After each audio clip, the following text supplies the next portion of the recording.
I'm originally from Alabama. I went to grade school in Alabama, junior high school, and college. I minored in history in college.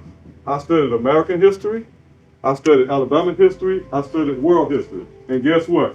None of that covered the Tuskegee Airmen. I found out about Tuskegee Airmen when I was an adult, and I lived 106 miles from Tuskegee. So it's not your fault. But after you leave here today, it will be your fault.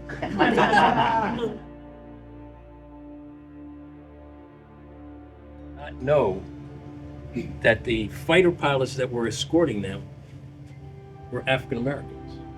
They only knew that they had red tails. And the reason why they were called red tail angels is because they knew if the red tail fighter pilots were with them, they would make it all the way out to their mission and make it home.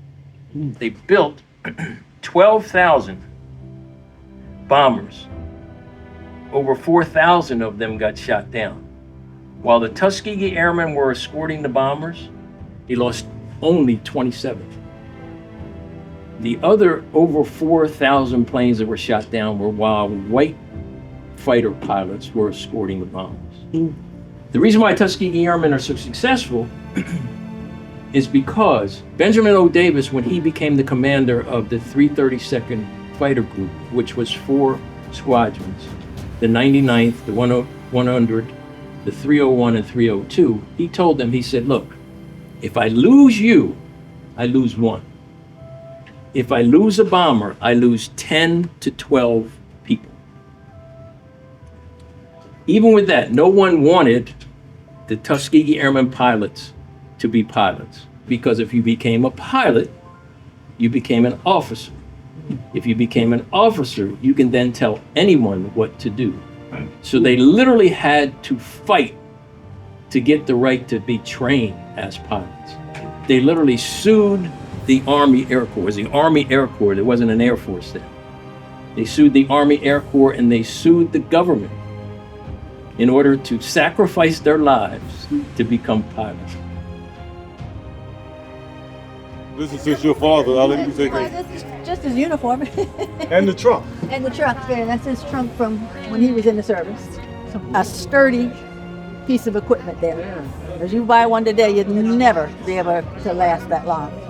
My brother and I used to play in his uniforms when we were kids. You know, we knew he was in the Army, we wear his shirts and stuff, and I don't know how this survived, but it managed to survive, and this is all I have left. So a couple of his hats. It's gonna make me Because I didn't know he was an airman. I just knew he was in the Army, you know. Actually, the first time I realized that, I was in my 20s, and they had a Tuskegee Airmen convention here in Philadelphia, and I had to help him work it. And then I realized, duh, okay, now I know who he is, you know, what he's done.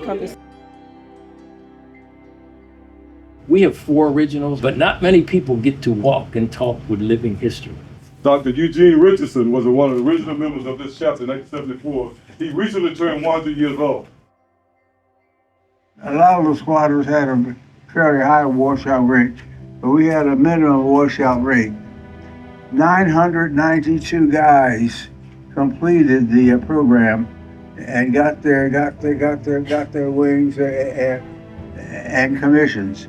Remember, one guy was complaining about how things were done. An upperclassman said, "Gentlemen, would you like to run the Cadet Corps?" "Yes, sir." He said, "Okay, good. It starts here, and it goes 4 miles that way and 3 that way, and that way. And you run the Cadet Corps." So I don't know if the guy finished the course or not, but he didn't complain anymore after that, I don't know. We also have a young lady here who recently turned 101. We'll go. Her name is Mrs. Alma Zay. You're telling my Nurse, tell my which secret. also makes her a part of the Tuskegee Airmen. Our definition of Tuskegee Airmen is simply this.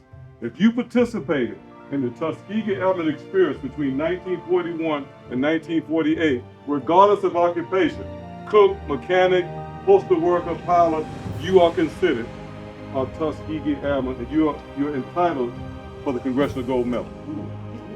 I was being taught how to nurse. Didn't know nothing about nursing.